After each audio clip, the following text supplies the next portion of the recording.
మేము అధికారంలోకి వస్తే సూపర్ సిక్స్ తప్పకుండా అమలు చేస్తాము అని చెప్పి చంద్రబాబు గారి నేతృత్వంలో టీడీపీ, జనసేన, బీజేపీ ప్రజలకు మాటిచ్చారు. అందులో ఫస్ట్ది ఏంటి?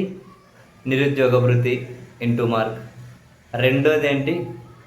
ప్రతి మహిళకు నెలకు 1500, 18 నుంచి 59 సంవత్సరాల మహిళలకు, 18 ఏళ్ళ నుంచి 59 ఏళ్ళ మహిళలకు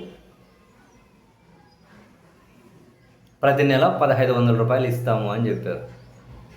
బహుశా ఇది ఎన్డీఏ సర్కార్ విజయవంతంగా ఇచ్చేసామని చెప్పి అని అనుకుంటున్నారేమో తెలియదు. కానీ ఇప్పుడు పశ్చిమ బెంగాల్లో బీజేపీ ఇంకో అడుగు ముందుకేసి మేనిఫెస్టో ఈరోజు ప్రకటించారు. అందులో ఇంకో అడుగు ముందుకేసి ప్రతి ఇంట్లో పెద్దగా ఉన్నటువంటి మహిళ, అంటే కుటుంబ పెద్దగా మహిళ ఎవరైతే ఉన్నారో ఆ మహిళ అకౌంట్లో నెలకు 3000 వేస్తాము అని చెప్పి హామీ ఇచ్చారు. నెలకు 3000 అట.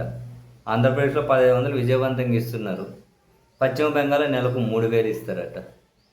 అండ్ అక్కడ కూడా మహిళలకైతే ఉచిత బస్సు ప్రకటించింది బీజేపీ. ఇదంతా ఒక ఎత్తు అయితే, బెంగాల్ ఎన్నికల ప్రచారంలో నరేంద్ర మోదీ గారు మాట్లాడుతున్న వ్యాఖ్యలు దేశంలో అవి అర్థమైన వాళ్ళు నోరెళ్ళ పెడుతూ ఉన్నారు. నేషనల్ వైడ్ ట్రోలింగ్కు కూడా అవి కారణమవుతూ ఉన్నాయి, కామెడీ చేయడానికి నేషనల్ వైడ్ నెటిజన్స్కి. నరేంద్ర మోదీ గారు ఏమంటారు? నేను బాల్యంలో కలకత్తా వచ్చినప్పుడు మెట్రో రైలు చూడాలి అని చెప్పి చాలా ఆసక్తిగా మెట్రో రైలు చూసేకి వెళ్ళాను అంటారు. బాల్యం అంటే ఏ వయసు వరకు అంటారు? 15 సంవత్సరాల లోపు అంటారు. లేదు 18 సంవత్సరాలు అనుకో, లేదు 20 ఏళ్ళు అనుకో. 20 ఏళ్ళకు బాల్యం అన్నారు అనుకోండి, నరేంద్ర మోదీ గారి సాటిస్ఫాక్షన్ కోసం. అంటే అది బాల్యం అనుకోండి. కలకత్తాలో ఫస్ట్ మెట్రో 84లో స్టార్ట్ అయింది, 1984లో. అప్పటికి నరేంద్ర మోదీ గారి వయసు 35 సంవత్సరాలు. నరేంద్ర మోదీ గారి వయసు అప్పటికి 35 సంవత్సరాలు. ఆయనకు 35 సంవత్సరాల వయసులో ఉన్నప్పుడు కలకత్తా మెట్రో స్టార్ట్ అయితే మరి ఇంక బాల్యంలో మెట్రో చూసేకి పోయి ఎక్కడ చూసిండు ఆయన? అదేదో తెలుగులో సామెత ఉంటుంది, నేనే డబ్బా రాయని అనుకుంటే నన్ను మించిన డబ్బా రాయుడు ఉండాలి అని. ఇక్కడ మన చంద్రబాబు నాయుడు గారే హైదరాబాద్లో ముస్లిమ్స్ను కోటీశ్వరం చేసా అంటారు. హైదరాబాద్ బిర్యానీ నేనే అది పేరు దాన్ని ప్రమోట్ చేసిందంటారు. ఇక్కడ పేర్స్ నా వల్లే వచ్చాయంటారు. హైదరాబాద్కి నేనే కరెంట్ ఇచ్చా అంటారు. తెలంగాణ వాళ్ళకి నేనే తెల్లన్నం పెట్టా అంటారు. అమరావతినేమో వాషింగ్టన్, సింగపూర్ లెవెల్లో కడతానంటారు. ఇంకా 1-2 ఏం లేదు, జాతీయ రోడ్డు నా వల్లే అంటారు. భారతదేశానికి కంప్యూటర్ నేనే తెచ్చా అంటారు. భారతదేశానికి ఇంటర్నెట్ నేనే తెచ్చా అంటారు. ఏఐ నేనే తెచ్చా అంటారు. ఇట్లాంటివి ఇవే అనుకుంటే నరేంద్ర మోదీ గారు ఎక్కడ తగ్గట్లే.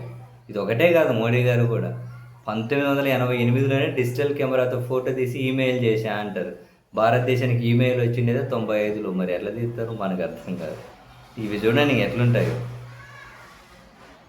మెట్రోలో ప్రయాణించిన మొదటి ప్రధాని అప్పుడు వాజ్పేయి గారే అంటారు. ఆయన హయాంలోనే స్టార్ట్ అయింది అంటారు. ఎట్లా స్టార్ట్ అవుతుంది? 1984లోనే మెట్రో ఉంటే ఎంతోమంది ప్రధానులు దాంట్లో ప్రయాణం చేశారు. కానీ మొదట బీజేపీలోనే ఉన్నప్పుడు అంటారు. ఇట్లాంటి 1-2 కాదు. చిన్నప్పుడేమో రైల్వే స్టేషన్లో టీ అమ్మానని ఒకసారి, లేదు 40 ఏళ్ళు భిక్షాటన చేసినాను ఒకసారి, 35 ఏళ్ళు భిక్షాటనని ఒకసారి, లేదు హిమాలయాలకు పోయినానని చెప్పి ఒకసారి. అమ్మో, నిజంగా ఎంత ఎక్కువ డబ్బా కొట్టుకుంటే అంత పెద్ద నాయకులు అవుతారేమో సీరియస్లీ. ఈ లాజిక్ తెలియక ఎవరు కానీ వీళ్ళ దారిలో నడవలేదు. కానీ ఇన్స్పిరేషన్ తీసుకోవాలి ఎవరైనా. ఇట్లాంటివన్నీ చాలా కాన్ఫిడెంట్గా డబ్బా కొట్టుకోవాలి. పోయి